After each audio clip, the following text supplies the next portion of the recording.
Yo, y'all. What is going on? Listen in, y'all. If you've been keeping up with House of the Dragon, we got to give a moment of silence for the spoiler character that we lost this episode.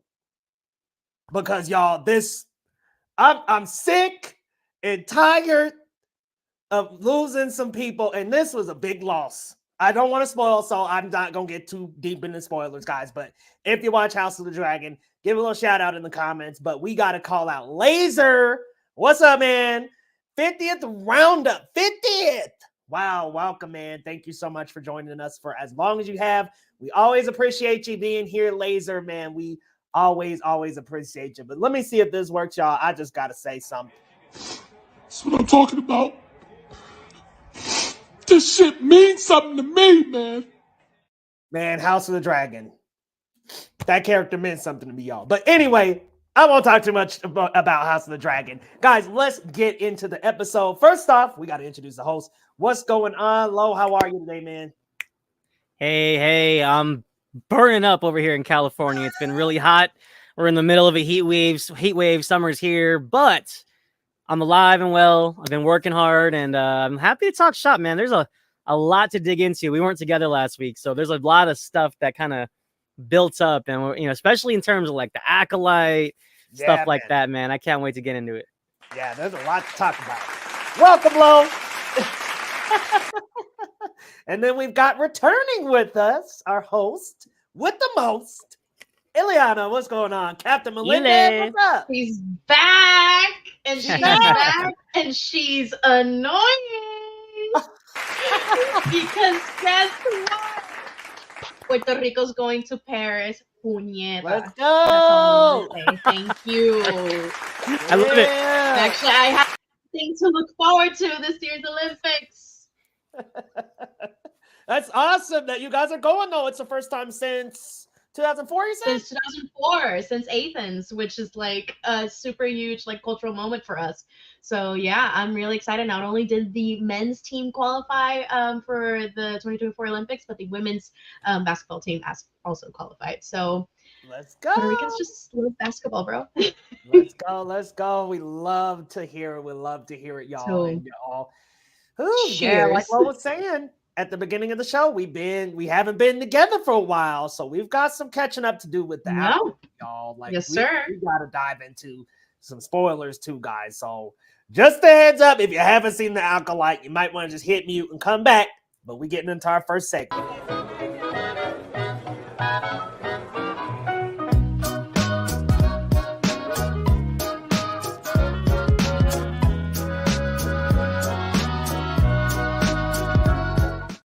Let's talk movies and show of the week. We're gonna talk some Alkalite, y'all, and I don't know if all of us have seen Maxine. Maybe we can dabble into that a little bit too. But let's talk some Alkalite, y'all. Let's talk shop. We got to talk about episode 5 the week before, and then this last episode 6. Let's rip off the Band-Aid. The stranger was, and I'm giving y'all one more spoiler warning. If you haven't watched, mute right now. But the stranger was Quamir. And the fact that it was that character, I think somebody in the comment, I think it was G. Colby who called it out in the comments with that assumption a couple of weeks ago. But man, that was crazy to see. How do we feel about episode 5, guys? We really got back into what felt like some lightsaber choreography I've been craving for a long time. Let's just say I love the acrobatics in the battling. That was some of the best. Lo, I know you want to chop it up about it, man. How did you feel about episode 5? How did you feel about that reveal? How did you feel about the Acolyte episode 5? You know, what's the saying? Just to be corny, let me quote Aaron Eckhart from The Dark Knight. You know, sometimes, you know, the night is darkest before the dawn kind of thing. You know, we were kind of like so about the Acolyte, up and down. We weren't feeling it, but A little squirrely. Man, that episode got me out of my seat. I leaned forward. I was like, oh, this is getting good. And then they had the big reveal. And then unfortunately, this show straight up said no one is safe. They murked everybody. I was like, holy shit. You know, at one point, I thought Saul was going to get it. I thought, you know what? They might just kill him and just carry on with May and Osha as the stars of the show. Like, so, you know, I think that type of excitement, those type of stakes, the choreography, my jaw was dropped. The intensity, especially Manny Jacinto's performance, like they showed some of the behind the scenes of him practicing the choreography, and he was just brutal and just really a sight to see. So hats off to him too. He's killing it. The last 2 episodes, I've really been on board with his character, man. Quimir is a very interesting character, man. Very interesting character indeed. And boy, oh boy, they really brought out the thirst trap in Quamir, didn't he? Wow!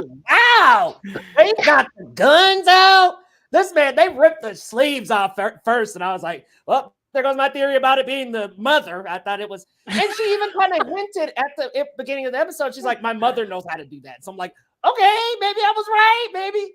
Nah, not quite. Not the mom at all.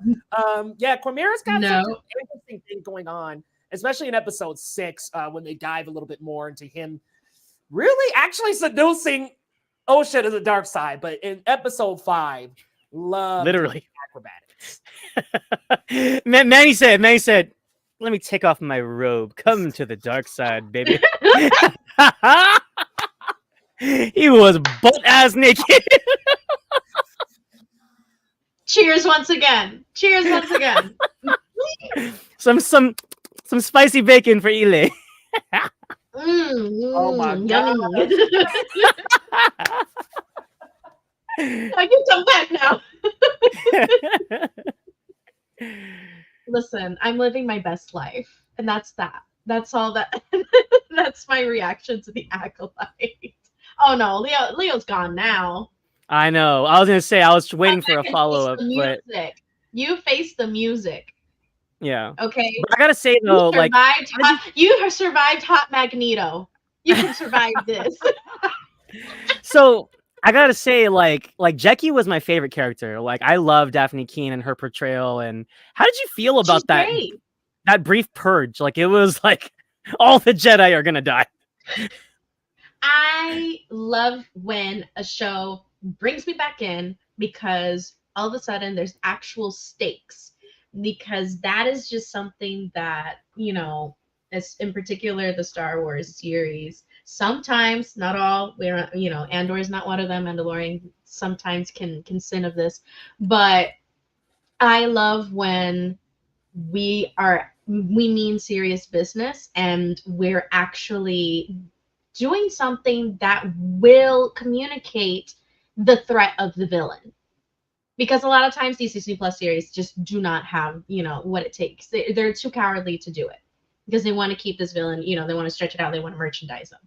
And I don't know, I think I bummed a little bit, but at the same time, all of a sudden I was like, wait, what? And I was living the choreography, Manny Jacinto's performance, his total switch into the stranger, into that Khmer character.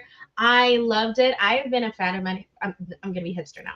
I've been a fan of Manny as an actor since The Good Place, so it's been a hot minute. So Twitter all of a sudden realizing that he's attractive, been there, done that. And I see you, Star Wars and Disney Plus Twitter accounts. I see you basically, slutting them out through like all these behind the scenes, all of a sudden, all these interviews with them. I see what you're doing to increase viewership, and you know what? It's working. It is getting on the bandwagon, and furthermore, like more than just perhaps a good villain and a thirst trap, let's say. I genuinely think there's a very interesting story here. I really like where it's going because you know how we started where Leo got taken by the Jedi. Don't worry, Leo, you know how in those old-timey shows they had the little hook to take someone off stage? That's what the Sith just did. Oh yeah. with Leo. The cane is like a cane. Like a cane, exactly, like... the cane. You just got you got a little cane off stage, but it's okay. a little technical difficulties, but yeah. Really quick, let's say what's up to the chat. G Colby says hola. The Dragon Trainer says hi. We will not be talking dragons tonight, but maybe next week. Yeah. Didge said the impaling and pulling a second person onto the same lightsaber had him shook. Yes. Holy shit, that was crazy. And what I liked too was there was like a reckless style to the way that Quimir fights. And like there was a moment where he like headbutted a lightsaber, like, and it was just so cool. Like it was just like, bitch, get off me, that kind of attitude. And I really admire that because usually you see very rigid and like very like formed like types of combat, very like no technical, very highly trained, very polished, but you can tell, and it was like very much a sneak peek into his character arc that we're seeing in episode 6, and he's an emotional guy. This is somebody who clearly didn't finish his training in a sophisticated, quote unquote way, and he just fights from the heart. And his heart has a lot of anger, and he's letting it out the way that he knows how. And there's just it was kind of one of the few times in recent times that we've seen that you have people in Star Wars fighting to the death, and the death actually happening. Like this felt very intense. It felt very intentional, and I don't know. I wasn't totally surprised because I did suspect as well. Like I felt once they revealed the arms, and I'm like, this is a male figure. Who else was on the planet? So like my mind went to Khmer, but I never expected it to be with this tone and this force behind them. So I loved it. I also have to give my hats off to Daphne Keane as Jackie, because you know what? She gave a hell of a last stand. Especially when she was Oh, dual wielding those lightsabers. yes. I love that she didn't, cower. She didn't become nervous in the face of the enemy. Like, she went back to her training and she did what she was motherfucking meant to do. And And to she be gave a hell honest, of a fight. for most of that, she was holding her own actually. Like compared 100%. That's what like made it compared really good. compared to the Masters, like she had Queemere kind of backing up a little bit. I was like, "Go For girl!" sure. For sure. For sure. And Queer had to play dirty, which is, the whole point of it. Oh yeah, But yeah, yeah, wild and no, yeah, yeah. man, I love where it's going. I love that I've stuck to it, because remember, I think I in particular was like, I'm enjoying it, but this, I don't know where they're going with this. This feels like Parent Trap Star Wars, which it technically is, Parent but with trap. the twist. Yeah, It is Parent Trap Star Wars, and then they actually committed to it at the end of episode 5. right. But yeah, I just really, I love, I won't be surprised if Soul eventually gets the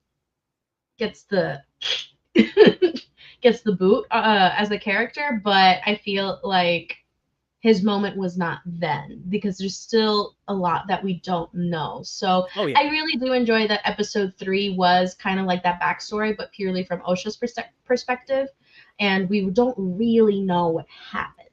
So at least that there's still that air of intrigue that keeps me interested. And episode 6, let me tell you, yeah. when I say partial nudity in Star Wars, good lord. Good. That was not, once again not on my bingo card, but very. I really like how they turned the seduction to the dark side quite literal, in that sense. And I love a good enemies to lovers, man. I Yeah, don't know. I know it's bad, but I like them. I like them together. I like how complicated it is. I like how it's challenging Osha as a character and yeah. challenging her belief system. Yeah, I could go on and on about it. I think what was really, really like steamy about the whole thing was he got out of the water Oh, and he didn't even like rush to put the clothes on. He just walked right in front of her. He is just hanging out in the wind, nilly willy. He's just the like, power dynamic, what? because he He's just knows like, casual, like just so you don't have to what his stay, mama but gave I'm gonna him. make some food. You could come with me. Yeah, Like, he's with his yeah, fucking shit just hanging out. yeah, Like, yeah. Nonchalant, very much cool dude, because he knows she got nowhere to go, and her curiosity wins out of her. It's winning out on her right, survival instinct. Let me freaking right. tell you. And it's like, what I like too is like I like that they really humanize Ocean in a manner that, like, of course, oh, he's the enemy, I'm supposed to hate him, but you could tell she's like, oh, but Mm, he's oh hot, no, and he's hot. like you could see her wheels turning, like, oh, he's Yeah, yeah. he's getting But why close to me, bad? oh, If oh, hot. oh. If bad, why sexy? Yeah. So Yes. this is truly the battle of the Yes. Jedi every single day. That's And- really their that OG trilogy. yeah, Actually. and I gotta say too, if we're gonna just kind of digging into this episode a little bit more, like I think Hmm.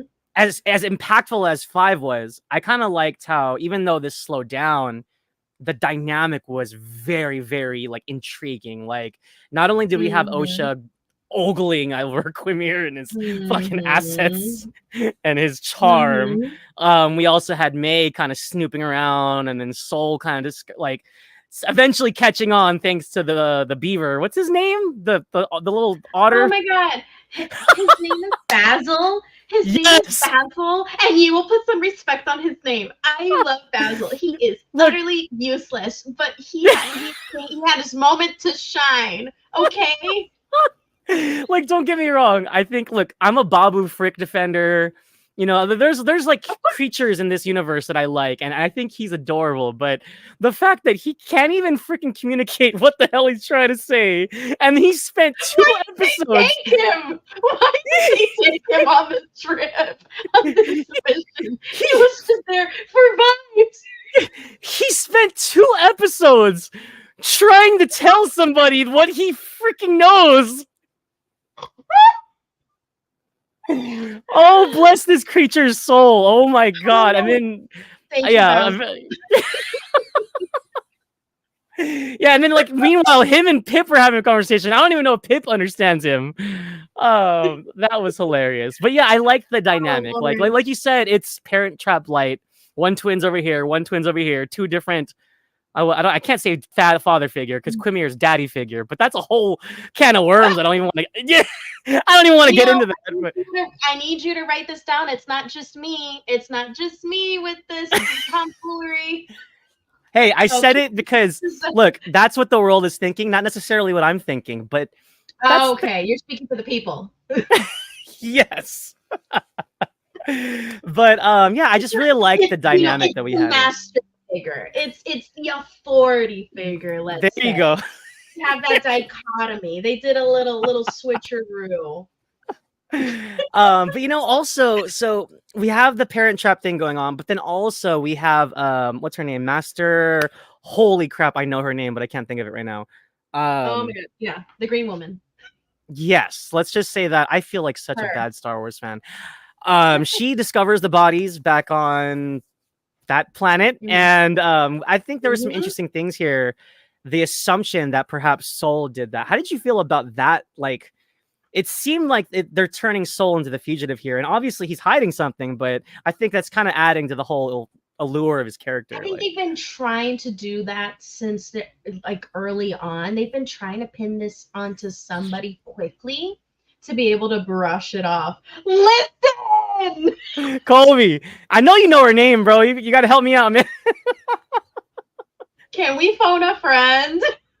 I almost said Barbarella. It's something Ella. Something. No, but you know what? Every time I see her, she reminds me of Hannah. Vernestra. Shit. Thank you, Tyler. Venestra. There we go. Mr. Venestra. God, I'm such a jerk. Thank you. But go on, Ile. Go on. No, man. So I lost my train of thought. No, Master Vernestra, kind of trying to hold down the fort against like one of her own being held responsible for something that she clearly, due to her instinct, knows is an outside force. But it's also going to look bad if they find a Sith and they find other people using the Force and practicing the Force under their radar. So it's an interesting battle that she has politically. But yeah, since the early episodes, I think that's what really really shows how the Jedi are, because of their code, they are fallible. They're totally fallible because at the end of the day, they're basically a police force. It's a religious cult that's being used as this kind of almost militaristic task force. And Yord was very representative of that because he had no problem abusing his power to get what he wants since episode 1. So I'm sorry to all the Yord defenders, but Yord was a cop. So, Absolutely. He gave off narc energy for sure. He gave off super narc energy. And the thing, I really like the different representations of what the Jedi in the High Republic era like mean to each character. So Yord sees it as like, as like a superiority complex, as a narc. Oh my God, is he coming back? I hope so. I'm ready. I'm ready for him. I got the spot. I'm ready it's right there. It's like the Doctor Strange portals. Yeah, we're like waiting on my left. We're off the rails. It's not even half an hour, but it's okay. But yeah, I think it is very interesting to see how each Jedi kind of represents themselves. Yes, and he's back. Let's go, Mr. Geekly Goods himself. Shit the bed, people. Darn technology. On me. absolutely nuts. But y'all, we gotta Mhm. talk about this. Well, y'all been talking about it. Hell, like I act like y'all ain't been Yeah. talking about it, but Yeah. I So gotta so just Leo. bring it. Yeah. Please Real share. quick, gotta just slide in here. Listen, Jackie, I'm with you, Lo. Jackie was my favorite character, bro. I was like, yo, I'm really getting down with this character. I think this character is awesome. Like I thought there was maybe a little tension going on between her and Osha. I agree with Crystal on that. Maybe there was a little romantic tension going on there. I thought maybe there was a little bit of hate going on there.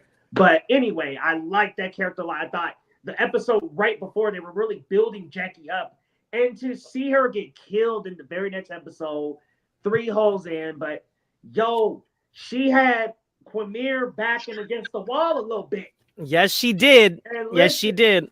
nobody else had him that way. Even Yord. Which, listen, I hate to see Yor go down because I wanted to see so much more of that character, but I don't know, man.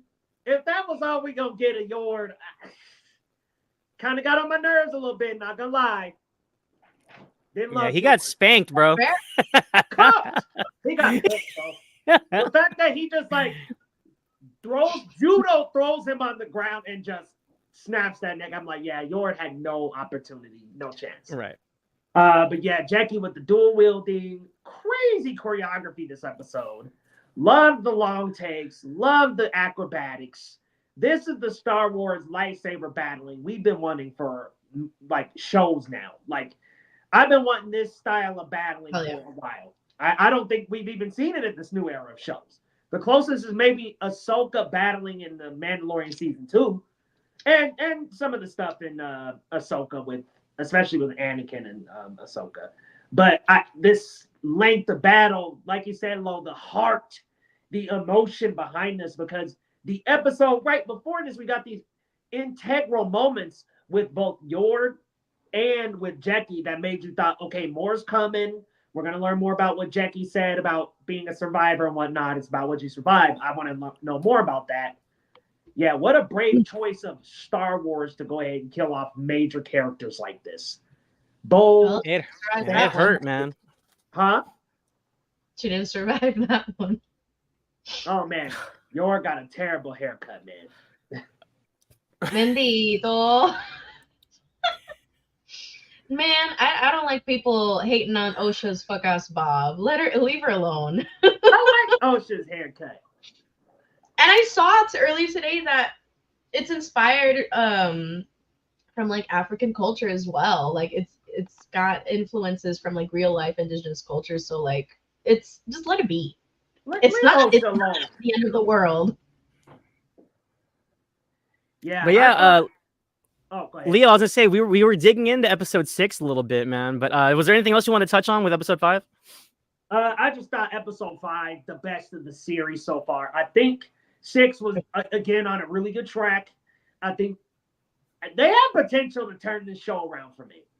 For me personally, I don't know about you guys, but I feel like with these last 2 episodes, especially, this has potential to turn around and potentially be one of the better Star Wars shows that have come out in a while. Which is weird to say that the first half is maybe okay, and then you get to that 5th episode and things just really ramp up. But the turntables. Yeah, I mean, great way Yeah. to turn the tables. Great way to throw some stakes onto this to show people that, hey, these characters can be killed. And I think it was Daphne Keane who said a lot of directors and writers are scared to kill off characters.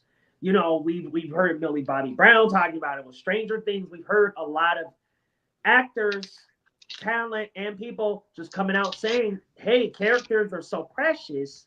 We understand it, but at the same time, you got to have some stakes. You got to kill some characters off and show that not everybody can survive to the end of this thing. So I thought that was very brave of the writers to actually dispose of some major characters early. The Quamir unfolding was great. I thought it was a little cheap that he got like snatched up into the sky by some random ass monster, but whatever. I was like, okay, it's fine. So definitely was gonna bite the bullet. I was like, he's done. He's dead. After I saw Yord hit the ground, I was like, Saul's next, isn't he? We got lucky. That didn't happen. Let me ask you guys, do you think there's some kind of connection between Saul and Quamir. Maybe Quamir knows something about Saul. Well, obviously he 100%. does. He said it, huh? Yeah. Yeah, he obviously does. I Yeah, think he he knows knows. the truth, but what's interesting is I don't know why or how he knows the truth. Right? How does he know? There is a lot of intrigue. I'm telling you, I've been following this series with my fiance in the last 2-3 episodes. The way that each episode has ended, we'd be like, "Embute." Like that can't be how it ends. And these cliffhangers really got us going. So Don't I they? don't know. I have hope. I have hope that this is gonna end pretty fun. I'm on board. Like the last 2 episodes I've been really enjoying. So I'm on board. I'm all on board too.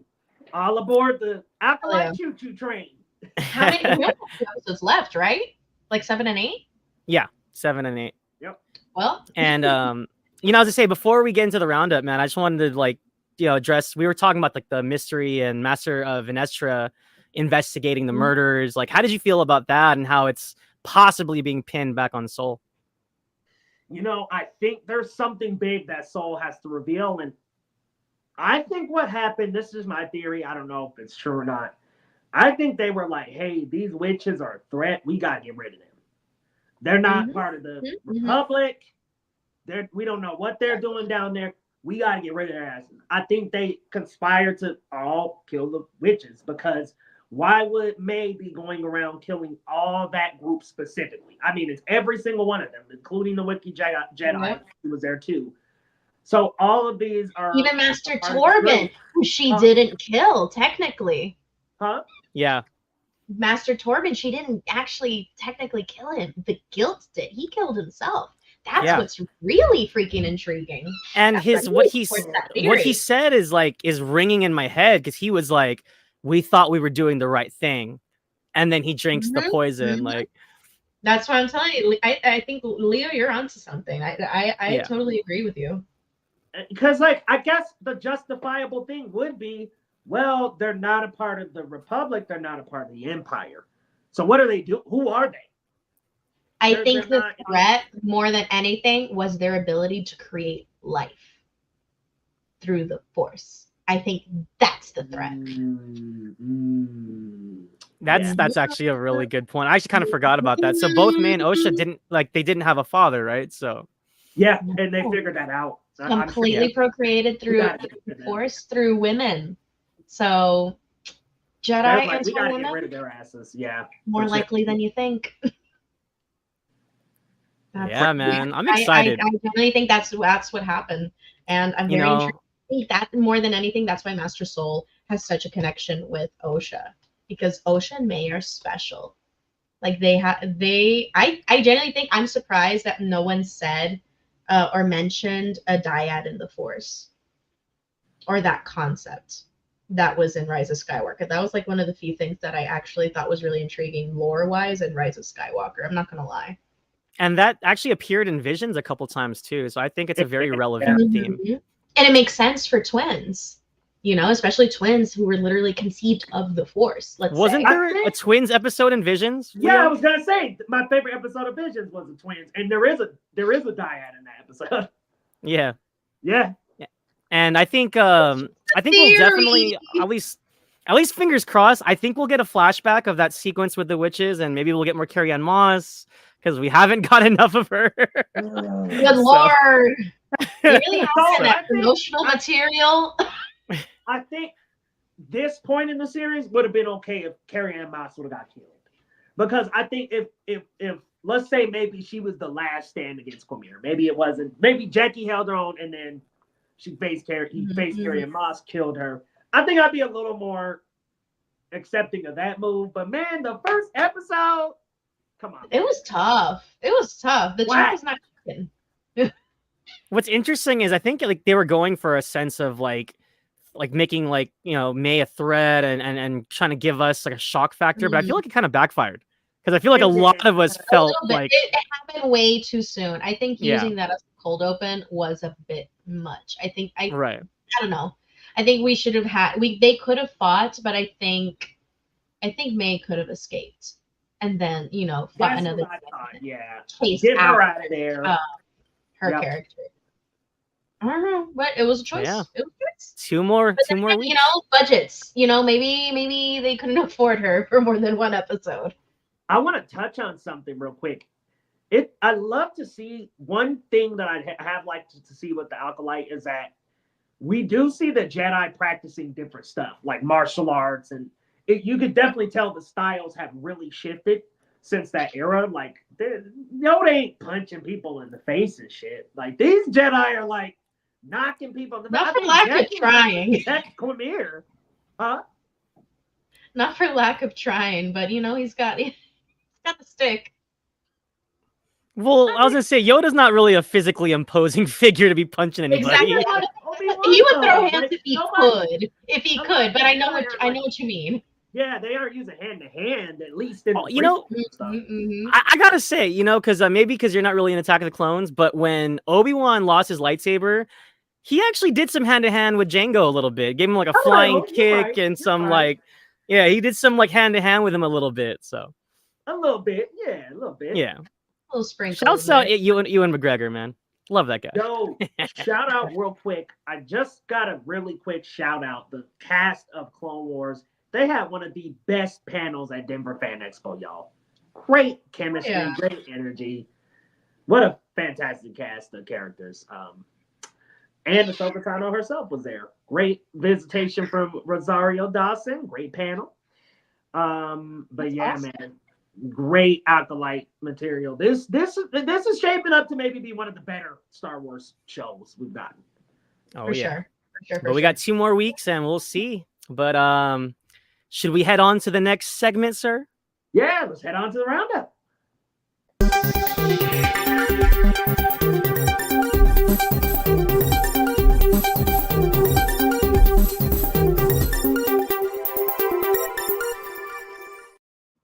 My oh my, the box office is back, baby. Summer season is here. Despicable Me 4 debuts at number 1 with $75 million domestic.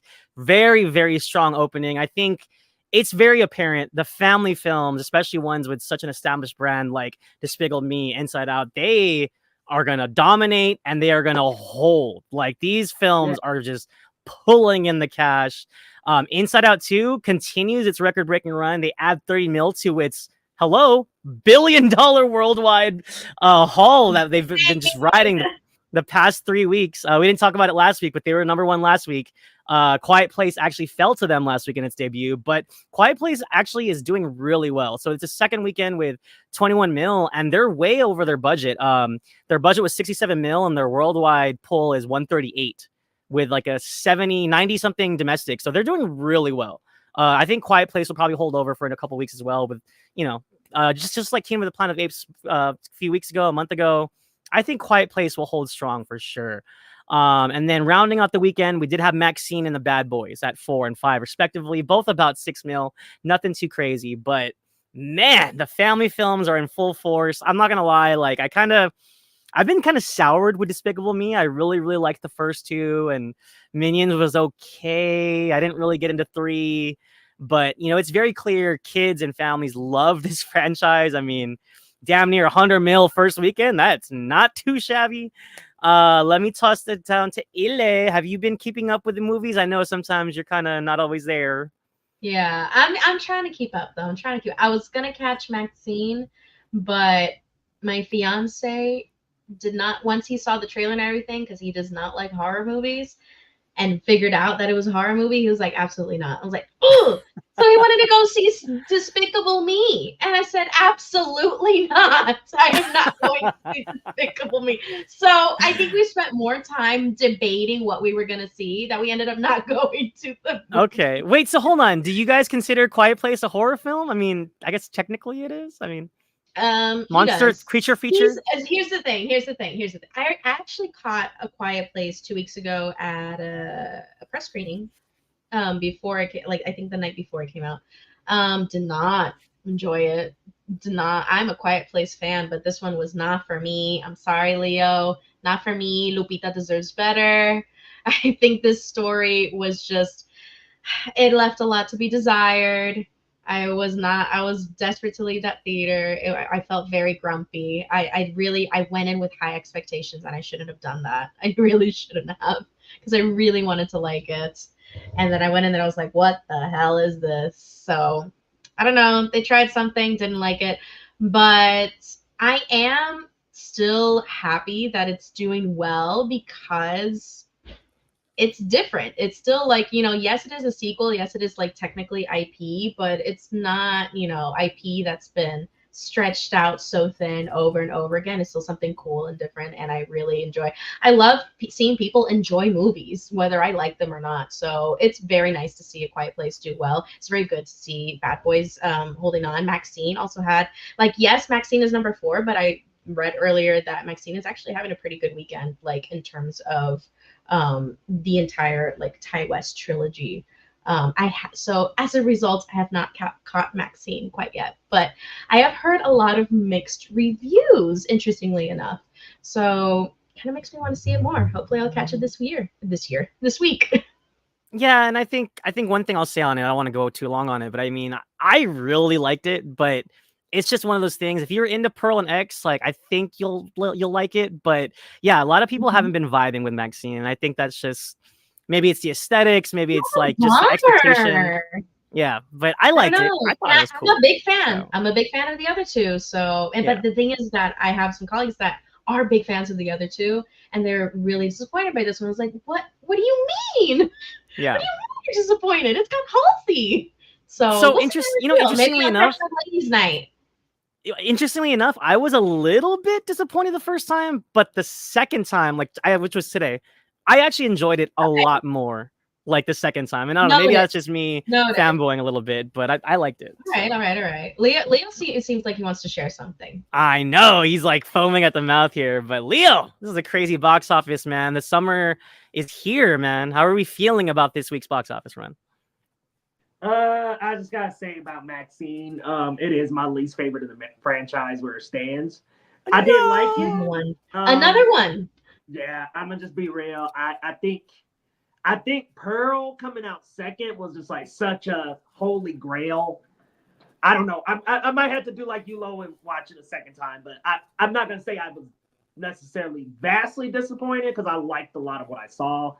But man, it just kind of starts getting goofy in a certain point in the movie, and it gets goofier and goofier. But I'll talk about that another time.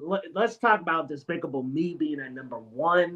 Yeah, the Minions. Somebody said up here, I think it was Tyler, said they're just going to keep on. They're never going to stop making those Minion movies. Nope, it is the highest grossing ever animation franchise ever. It's got the highest box office sales. It's got what, 4 maybe that have hit a So billion. much merch. So much merch. There's so much merch. Maybe there's more like 2 or 3. Larry, Yeah, it's like but 3 films and 2 spin-offs. There's 2 Minions movies, so and I think 2 of those. I think at least 2 of those have $1 billion under their belt. So these movies are making dough, and I think the appeal here is that it's like a superhero spoof. You got the Mega Minions and stuff. It's something new for the franchise. Like it's like a new direction for them. So maybe it worked. I haven't seen it. I'm not really rushing to the theater to see this one. Me either. Didn't love Minions. Didn't like that second Minion. I've been wore out since 2, like you, Lo. I was like 1 and 2, great. Everything else afterwards, mediocre to not great.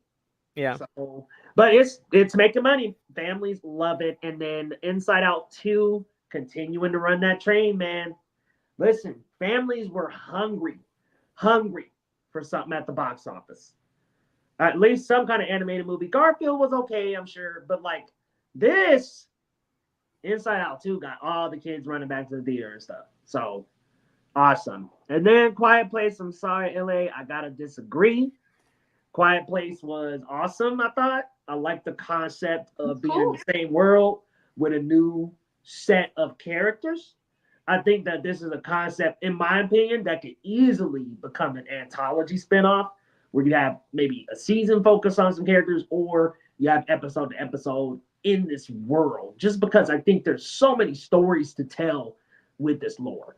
So I thought it was a cool new direction for it. And I actually love that in this franchise, we still haven't quite disclosed what these things are. To me, it really makes it feel even like an even stronger allegory for Doomsday. We have no idea what it is. We have no idea. It just came out of the sky. I like that because then it keeps us in this sense of wondering and guessing what the heck are these things. We don't know what they are. We kind of got a little glimpse in the film, but I won't go into spoilers. And then I'm It's very the charm happy. of the franchise for sure. It's definitely the charm of it, and I hope they never reveal it. Don't reveal. I think keeping that in the dark. Some were disappointed, but I love keeping that in the dark. Don't tell me anything about these things. And then what was the last one? Oh, Maxine and Bad Boys. Glad they're still doing okay. Yeah, Maxine is doing good for the franchise. I mean, I think Pearl or X barely opened to anything. Like it was still kind of pandemic-y era. So it didn't open well at all, I don't think. And also, like, despite the fan reception, like, it's fresh on Rotten Tomatoes and its cinema score is like a B. So, like, critics don't like, they're not too harsh on Maxine. So no, and I wouldn't say Maxine is like terrible or anything. Like, I don't think it's a bad film. It just, I think it is my least favorite in the franchise for now. it's funny. I'm like the exact opposite, but I don't know. I'm riding high, man. I just rewatched it earlier today. That's how I felt coming out of Pearl. I'm gonna have to catch up, man. I'm gonna have to catch up. Yeah, really quick, Mike's in the chat. He said, "Howdy, y'all." What up, Mike? And I thought it was kind of funny. Kobe said, just when he thought people were getting tired of the little yellow bastards, they are #1 in the box office again. You know, interesting insight. Baby boomers love Minions. No, they do. Yeah, they really do. It's impermeated in their culture, in their Facebook memes, in their WhatsApp stickers. Holy crap. You know what? And look, I'm kind of over them too. However, have y'all seen you guys have Hulu? Do you guys watch because I've been watching The Bear and there's an advert with them in the restaurant and it's like the expo ticket for like the kitchen and it said bananas. Oh my god. I'm not gonna lie, that got me. I was cracking up. I gotta finish The Bear. I'm not gonna lie. I'm behind on that one too. Okay, well, if you ever get back into it, I think they show it in between the episodes, and it's just, or even during the episode, they show it, and it's just so funny because the expo guy's like, "Who keeps putting bananas?" And then you hear the minions start laughing. And that's good. I'm not gonna front. I'm not gonna front. I'm behind on The Bear too. I've been had some tragic stuff happen recently, so I haven't really been wanting to watch The Bear. But I'm gonna get caught up as soon as probably next month or so. Well, we were kind of alluding to this a couple of weeks ago. Like, there's so much on right now. You know what I mean? House of the Dragon, Acolyte, The Boys. I mean, I don't watch it. I know you guys are watching it. I'm trying to catch up to The Bear. I've been rewatching it. So, yeah, there's so much going on top of all the films as well. Yeah, so. A lot. Yeah, it's a little overwhelming, but you know what? I love it. I love having my pick of the pie. Yeah. And by the way, before we leave the box office, definitely let us know, Eli, how you like Maxine. I thought it was cool. It was a good time. So. Oh, for sure. Next Sunday, I will let y'all know. I think I might catch it on Ladies' Night. Wednesdays is Ladies' Night at the movie theater here. So discounts. And real quick, Colby said Frodo the cat from A Quiet Place for Best Supporting Actor. You know what? That cat had some charm. That cat was like doing like facial expressions. I was like, yo, this is a really well-trained cat. It felt very Alice in Wonderland, and I didn't vibe with it. I was like, this damn cat keeps trying to. He's the only thing propelling the plot forward. Oh my goodness, Eli! You didn't like Frodo? That's my beef. No, not so much. I didn't like Frodo. I love Frodo. I didn't like how much pressure was placed on Frodo. I think that was my beef. But you know what? That's my story. No, you're good. You're good. But diving into our first main story of the week, we got a brand new look at Anthony Mackie's new suit for Captain America: Brave New World. I think he looks sharp and dapper.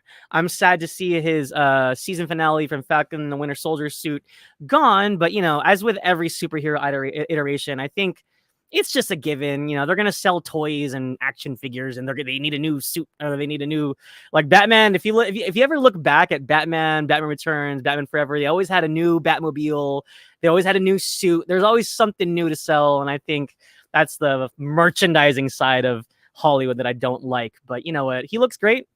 I'm excited. I know there's a lot of controversy. We've touched on this before.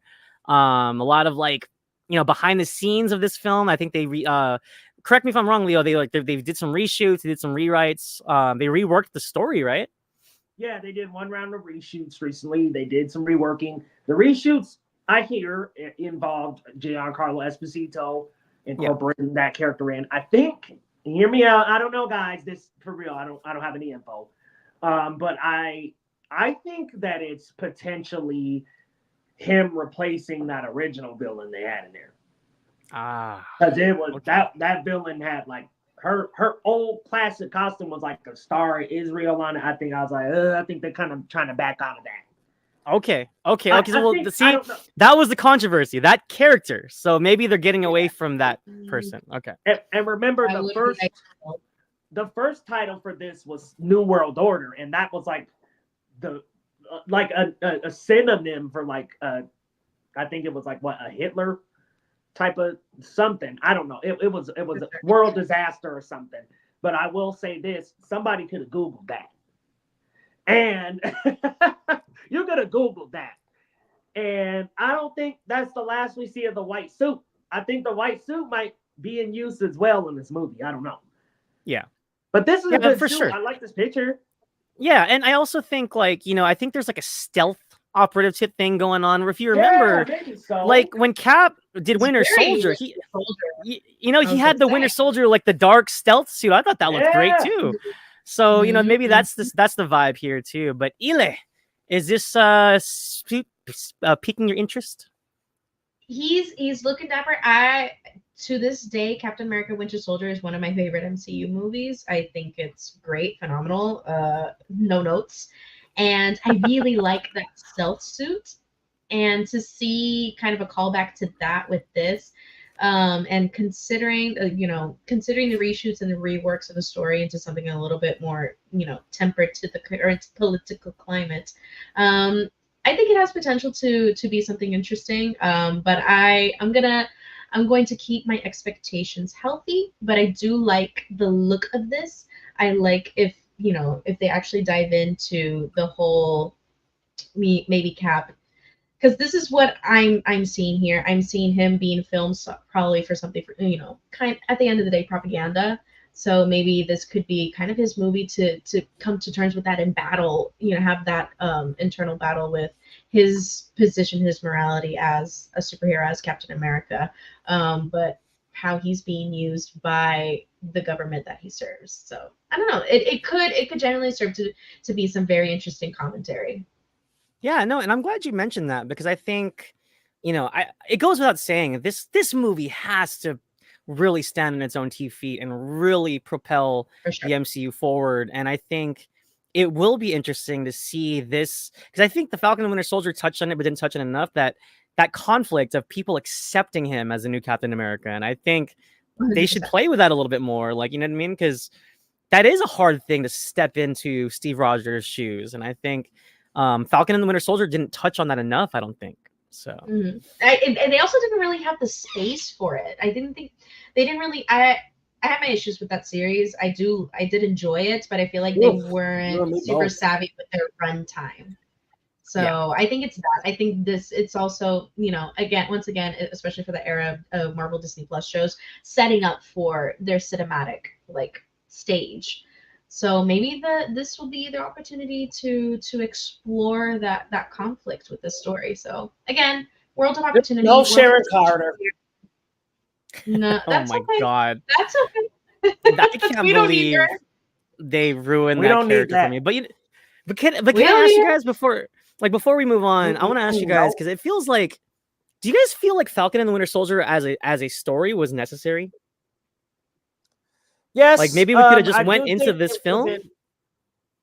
I do think it would have been cool to have a couple of episodes, like maybe 3 or 4 episodes. But it dragging on as long as it did, What were they? The Flag Flag Smashers? Smashers. Come on, man. Yeah, Flag Yeah, we didn't need Smashers, and then Sharon Carter being the power broker. There's a lot of poor decisions being made there, but Yeah, that's Yeah, that we could have power focused broker. on him and the US agent, like that whole Oh, spiel. so Like if we had yeah. focused on that, would have been Yeah, cool. no, honestly, they were But- juggling too many things. I think that's what it was too. They were just doing and way it was, too what, much. 6 episodes? That's too Yeah. much for 6 episodes. Cut And the Zemo cameras. barely had a role. Like he was in there for a little bit, and then so Ludicrous. yeah. Oh, No, well. Daniel Brohl is amazing. We need more of him, not less. More of his fist pumping.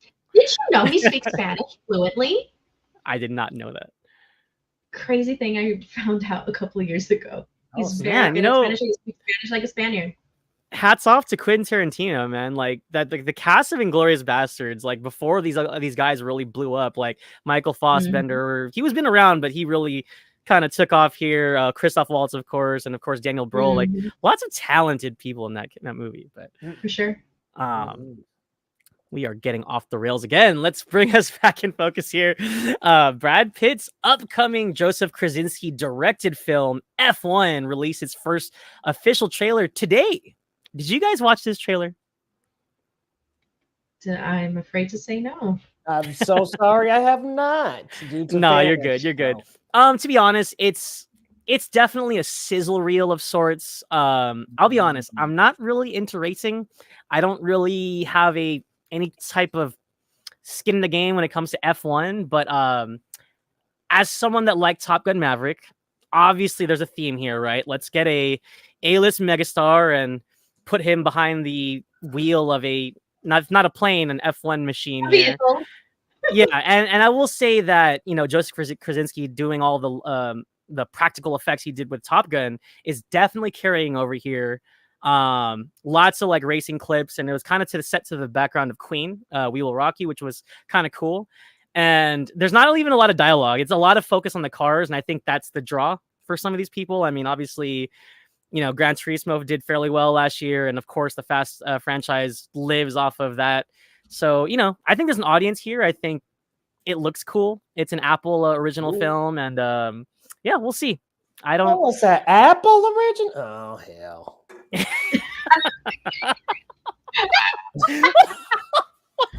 Yep. What? Just give Like, Leo throwing some shade at Apple over here. Well, it's not that I don't like Apple. It's just like when I hear that, I'm like, well, this is gonna just disappear out of the theaters. It's Right, gonna right. and race its way out onto the Apple TV Plus. blink and you'll miss it. Well, we'll see how much pull Brad Pitt has, because obviously, if you guys look in the poster, and this was also in the commercial, they're very much promoting this as an IMAX film. I don't know if they used IMAX cameras or not, but they are trying to make this like a tentpole type of thing. So, what was that? I mean, I think if it's filmed for IMAX, I think it should be. If my lizard brain is it's correct. If it's filmed for IMAX, usually they mean because they actually filmed on IMAX. But that's right. No, and honestly, now that you mention it, that actually piques my interest just a little bit more. Again, I'm not really into like racing and stuff like that, but I'm a little bit interested that's in IMAX. So I think that might be fun, especially with the sound design and the intensity of the races and all that. Geek Ledger here. I'm almost interested in hearing it in Dolby. Yeah. Oh, the sound's gonna be great. Hot take: Geek Ledger says Falcon the Winter Soldier should have been a movie. That's what I'm saying. I don't know. I don't know if I liked it as a show. I don't know if that's a hot take. I'm like, listen, man. I think that's the correct take. Let me tell y'all what I think might be a hot take. Maybe not, but I think The Falcon and the Winter Soldier should have been a movie. And I think Secret Invasion should have been an Avengers movie that united all these characters. That's what it should have been. Fuck the concept of the show. Just let the show going to be. Huh? That's generally years ago. That's what I thought Marvel was going for. I genuinely thought Secret Invasion was going to be an Avengers movie. Genuinely. But that was like 2019 that I thought that.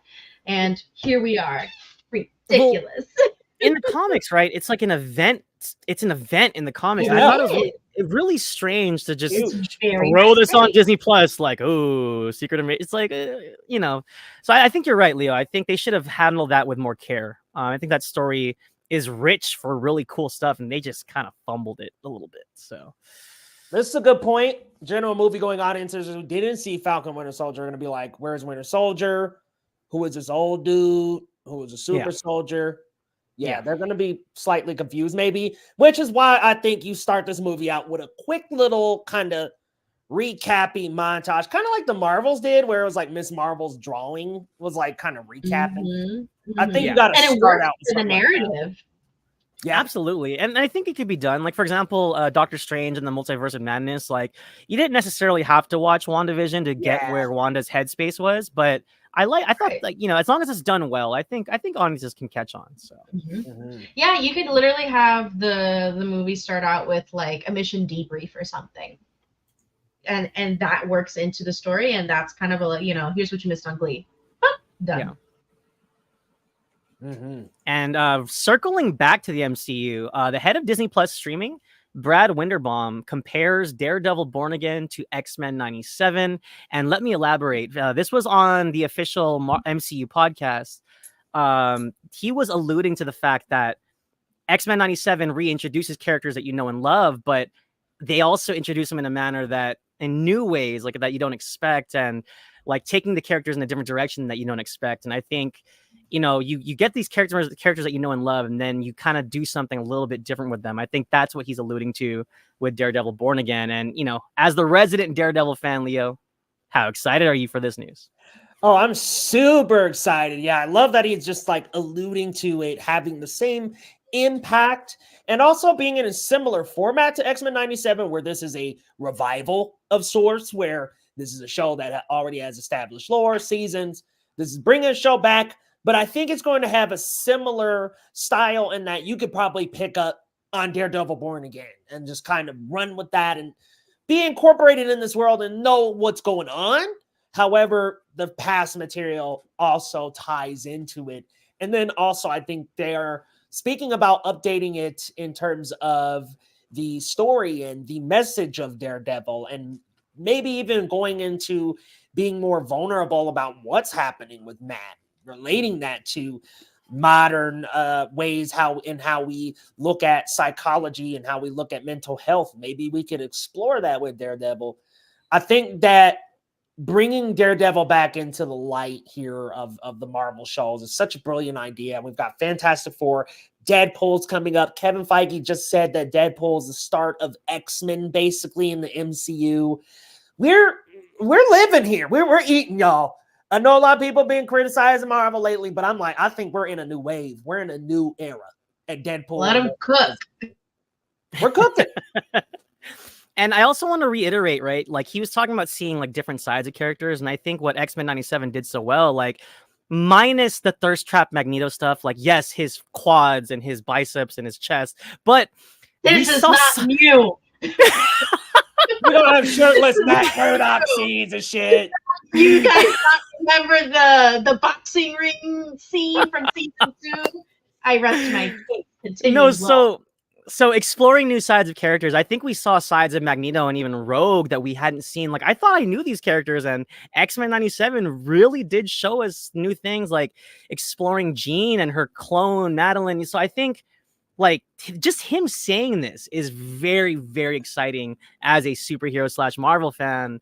Like, just to kind of see new sides of Matt Murdock or even Kingpin, you know, seeing new developments with these characters. I think that'll be really cool if they really do take it in a so-called new direction, so to say. But Ile, is this exciting news for you? I think we talked about this. Yeah. You're a Daredevil fan, right? You are a Daredevil fan? Yes, I've been a Daredevil fan since 2015, since the first season dropped. I remember when that trailer dropped, and my brothers and I was about to graduate high school. So my brothers, I think, were 50. Like, we were still, very young, and we were so hyped. We had the freaking theme song on loop at home, like, nice. Constantly. It was ridiculous. Yes, so I remember that story. Yeah, so it was like an event for your family, right? Like, yes, every time that Netflix dropped a season, we would binge it that weekend. Like, we were obsessed. So this is a series that I hold near and dear to my heart because it also like came in at a time that was very difficult for my family, and it kind of held us together, weirdly enough. So I'm very excited to see, like you mentioned, this not only like come back, but be a revival and bring us something new, bring a new exploration to the character. Because again, Matt Murdock in all the seasons 1 through 3 of that Netflix run, he's such a rich, complex character, and he's one of the most human feeling like superheroes of the MCU in my opinion. So if they're not playing with my emotions and they're being truthful with this, I'm super on board and I'm super into this. So I'm really excited. Absolutely. And I think one of my favorite things, because I'll admit, I don't hate me, you guys, but I still haven't seen season 3. But one of my favorite things Oh man. about I know, but one of my favorite things about season 2 was Matt's struggle with his like moral code and the way that Punisher, played brilliantly by John Bernthal, like challenges his code. Like, you see, Red, like you can't like let them live. You got to do it my way. And I love that clash of like Yeah. of code, like moral It's that code, you know, and dichotomy. yeah. It's delicious. Matt Murdock's Which guilt. Oh, let me delicious. confirm, by the way, John Bernthal's returning for this series, right, Yep. Leo? Oh yeah. Yo, let's go. Yes, sir. Let's go. This comment gives me hype because see, if they wanted to keep Secret Invasion a show, yeah, you put it after the Marvels, and you have the 3 of them show up and just blow through all the Skrulls. I'm cool with that. Yeah. What the heck was Kara doing at the end of Secret Invasion? But she was flexing some Drax guns. That's what she was doing. That was crazy, man. Nuts. I'm just gonna pretend it didn't happen, guys. Marvel, sorry. I love Emilia Clarke, but nah, that wasn't. Not That wasn't. that. Nice. He's just like, no, thank you. All right, but I'm excited. I got to catch up. I got to finish season 3. I will definitely do it before we get to Born Again season, which is Leo. When does it drop? It's coming, right? I mean, it's It's close cooking, is this? y'all. It'll be Like cooking. it's close, right? 2026 or Oh. 25, my bad. Okay, I was gonna say, that seems kind of far. 2025. Okay, I'm excited. I am excited. All right, y'all. I've been like dying to talk about this since this blew up Twitter last week, but this is a holdover from last week's news. Robert Eggers' Nosferatu releases its first official teaser, guys. And what did I watch? I think I watched A Quiet Place. Yes, it was A Quiet Place Day 1. This freaking teaser showed in the theater. Dolby. Lucky. I watched this trailer in Dolby, and you guys, oh my god, the sound, the big wide shots, and just Lily Rose Depp screaming and the shadows, and give it to me. Give me all the goth. Give me all the blood and gore. I love the Northman. I love the Witch. I think Robert Eggers is a fantastic director. Eli, I know you're excited. And now that I hear you're a Northman defender, how excited are you for this film? But she How hates the excited are you? lighthouse, don't you? Hi. I do not hate the lighthouse. I just find it interesting for other people. I think generally the lighthouse, I just have to finish it. That's what happened. That's the God honest truth. That I think years ago I saw it when it dropped on Amazon Prime. I saw the first half. I got interrupted by college stuff, and then I just never returned to it. So it's probably still stuck in that account where I left off. But I don't hate it. I don't hate the lighthouse. I just think, it's a little freaky. It's a little more experimental, let's say. But The Witch, Northman, I know some people didn't, love the Northman, but man, every person I show Northman to loves it. So I think that's a good sample. That's a good sample survey to determine that Northman is a very good movie. And I was actually, my boss at work she's very much a gothic horror girly. So I told her, I was like, did you see the Nosferatu trailer? She was like, yes. So the gothic horror girlies are very much looking forward to this. And I love, and I've mentioned it before, and I got, dogged on for it.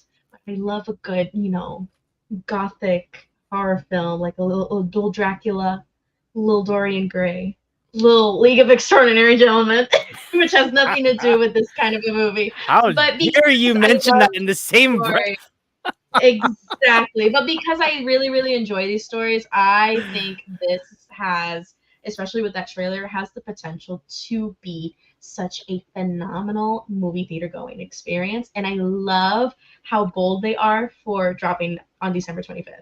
Like, how Yes. cozy is that? Christmas. How cozy is that as a Christmas movie to just get nice and, I'm taking a blanket. I'm taking a little candle, I'm taking a cup of tea, and I'm getting cozy in that theater to watch this because it looks beautiful. I'm so excited to see such a well lit film at night. I think that's the bar is in hell truly for Hollywood right now. So I don't know, it just looks really good. I really love how it has those very classic early 20th century vibes to it, which is not very specific, but I think it's an opportunity for Robert Eggers not only to put his own spin on the story, but to also take advantage of the technology we have now versus 100 years ago, to really create something special and maybe even kind of capture that vision that perhaps those original filmmakers wanted to, but just didn't have the technology for. So I think it's going to be really cool. Hell yes. And I'll be honest, I didn't see Voyage of the Last Deutmer or whatever it was, so I can't really make a Dawn comparison. of the Last Voyager, or the Last Whatever Voyager that. Something that. Yeah, whatever. The one with Nosferatu Crazy. on a boat. But I think what Robert Eggers is doing here, like make vampires scary again, but also make vampires sexy again, which is going to be interesting because Bill Skarsgård supposedly is going to have like prosthetics and stuff. He's like, they've been kind of hiding how he really looks. This poster I found, this is a fan made poster. So, but Leo, how hyped are you for Nosferatu? It looks great. I mean, I like Eggers. 3 for 3, man. 3 for 3 for me, y'all. Listen, I firmly enjoy The Lighthouse, The Witch, and The Northman. So I think I'm strapped in for Nosferatu, man. It looks great. No complaints. 10 out of 10, no notes. At least on the trailer now. I don't know the execution, but I think it's probably gonna be 4 for 4. I love how this looks. And shouts out Willem Dafoe because I feel like the way he like whispers it too, like it's just Nosferatu. It's like, oh, just gives you the chills. It's like, yes. Yes. I love it. I love it when a movie gives you the old timey heebie-jeebies. That's what I love. I want that. Oh, I'm so excited. I cannot wait for this. And shouts out Bill Skarsgård, man. Was it Tyler said he's cornering the market on playing weird little guys. Yeah, he sure is. And he's 2 for 2 because he was in Northman was Alexander Skarsgård. It was his older brother. No, but he was Pennywise, right? Yeah. Yes, he was Pennywise. But he was 2 for 2 for Eggers movies. Oh, okay. And also, wasn't he in Barbarian? That was him, right? Yes, it was in the first story. What's funny, I love how this is totally off the rails, but he was such a nice guy. Like he was genuinely a nice guy, and then we were like we weren't sure, like maybe he might be a creep, he might be a killer, but he was just a nice guy. Turns out to be just a dude who knew how to put on a duvet. I like how we all shifted and we're just like, oh. We're just vibing here. No, yeah, we rolling. But while we get the technical difficulties, that actually fits my my experimental slide here. But Chad Stahelski's upcoming Highlander reboot starring Henry Cavill begins filming in 2025. I know we talked about this previously. I think Leo wasn't a big fan of the Highlander films. I'm not really particularly am either, but I like Chad Stahelski and I like Henry Cavill. I like Henry Cavill. I think he kind of got the short end of the stick with his Superman, and it is what it is. The DCU kind of floundered and failed, and I think he's great. There's a lot of people in the world that are shouting for like Man from U.N.C.L.E. sequel, but you know what? We're not gonna get a sequel to Argyle, that's for sure. So this guy needs a hit. He needs something, and we'll see. I think the this type of sword play kind of action style of film will kind of be a good comeback for him if this does hit. So, Leo, Definitely you don't look makes convinced. sense to cast a British man as a Scot. A choice. Leo, you don't look excited. I don't know, man. I just I'm like, maybe it could be cool. I don't know. I feel bad for Henry because I really like what he had in Guy Ritchie's last movie. What was that one called? Oh, the Ministry of The Ministry of Ungentlemanly Warfare. He looked like he was having so much fun in that, and I'm like, I just hope he's gonna be having the same amount of fun in this. But it is Chad Stahelski, and y'all know I love me some John Wick. Yeah. So if we can bring that stylish type of action and choreography to Highlander, it could be the reboot that this needed. Could very well be a much needed refresher to reboot this. There can only be one style, man. I think maybe, just maybe, this could be a hit. Yeah. And I think, like I was saying, I think Henry Cavill needs it. I think he's got a really great persona. He's got a good presence. He just has had some bad luck with his roles, but people didn't like Argyle. Yeah. It's just like, man. So Geek Ledger's bummed that Warhammer isn't really moving forward. Tyler says this is his Witcher season 4, because I guess Henry Cavill was like the star of that show, right? And then he left. Yep. And now it's Liam Hemsworth or whoever. What's his name? The other Hemsworth. Brother. And now he's Geralt, and it just doesn't look right at all. Right. The wig is not wigging. And G. Colby, no, we haven't seen The Quickening, and I don't even know what that means. Do I want to know what that means? I think for shits and giggles, I might do a B movie watch of the original Highlander, but I'll be honest, I haven't seen it. B movie is generous. Y'all want to hear how I saw it? Oh, I got trolled into watching it. The original Highlander. My dad's an asshole. Tell me more. I think I was 16, 17. And my dad was like, do you want to see the greatest movie of all time? And I'm like, what the fuck are you talking about? Not him saying it was the greatest movie of all time. He did. He is a bastard, is what he is. He's like, you want to see the greatest movie of all time? I was apprehensive naturally because my dad's a troll. And you know how he got me to watch it? He said Sean Connery's in it. And I said, sign me up. Well, oh no, not you being a Sean Connery fan because of League of Extraordinary Gentlemen. You are damn right. It's because of League of Extraordinary Gentlemen. You're like, okay. Hey, they're hugged for Red October. We got the James Bond movies. We got the Last Crusade. Okay, we got some bangers for Mr. Connery. So I was, bamboozled into watching this film because of an alleged, appearance of Sean Connery. He was in it for 5 minutes. And the butt of the joke, 5 minutes. And the butt of the joke was that he accepted an $800 check for being in this movie because it was I think a Scottish production, and he just wanted to support it. Wow. That's it. That's worst movie of my life. I mean, minus the fact that it's such a good Snapple fact right there. Like that, I think that says everything you need to know about that film. Yeah. Want to see the best movie ever. Right. And then Connery taking like a pity check just to help them out. Yeah. Stole his scenes. G. Colby is calling you out. You are the lone League of Extraordinary Gentlemen defender. Mira. Like we say, better to die alone than in poor company. Nice. That's actually a good quote.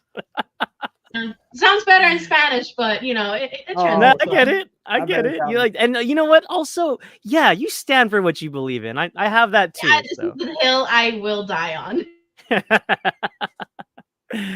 All right, y'all. To close this out, this is actually pretty exciting. I hope this gets your guys' interest up a little bit. Blade Runner 2099? I didn't know this was a thing. Starring Michelle Yeoh has begun filming for Prime Video. It's also starring Hunter Schafer and the guy that plays Laris Strong, and he likes Olivia Cook's feet in House of the Dragon. That guy is also going to be in this So show. y'all watch it. Oh my god. House of the Dragon. You don't, hold on, Eli. You don't remember that? And like, you don't remember that? That was like the creepiest scene in season one. Subscription got taken away. She like lifted her dress, and I was like, "What's happening here?" And then he's just like, "Oh." Anyways, Blade Runner 2099. I think this is interesting. At least I think this is a world that has a lot of depth to explore. You know, the world of the replicants. Obviously, Ridley Scott's first Blade Runner is a classic. I love Denis Villeneuve's 2049. So I'm curious, and I love Michelle Yeoh. I will support her, and yeah, we'll see, man. Leo, did you know this was coming out? I feel like this came out of left field. I didn't know it was coming out for Prime Video. Yeah. Uh-oh, man. Uh-oh. You said uh-oh. Is it gonna be a show then? You know what? I don't know all the details. I was under the assumption it was a film. Because it's a mini-series. Okay, that changes my mind a little. Okay, it's a series. Okay. Hold on, no. Is this a still from the show? No, it's a fan-made thing because that's her. No, that's Guardians. Guardians, right? Yeah, that's Michelle Yeoh in Guardians Volume 2. Okay, I thought that was in her Guardians because I was about to be like, brother, this is looking a little too close for comfort here to the Guardians. But no, I just like the aesthetic, and like I said, I hadn't heard about this, so I thought it was worth mentioning. So. Yeah, I think it could be a worthwhile. I thought it was a movie for Prime. I was like, oh shit. if y'all saw what was that? Jake Gyllenhaal, Conor McGregor recently. Oh no, I didn't see that one, bro. Nope. Or what about I feel like they don't have a good track record, huh? They had one with like Michael B. Jordan or something. I didn't see that one either. Roadhouse. Prime's good with their shows, like Fallout recently. Fallout was a banger. The shows are great. That's why I was like, okay, it's a show.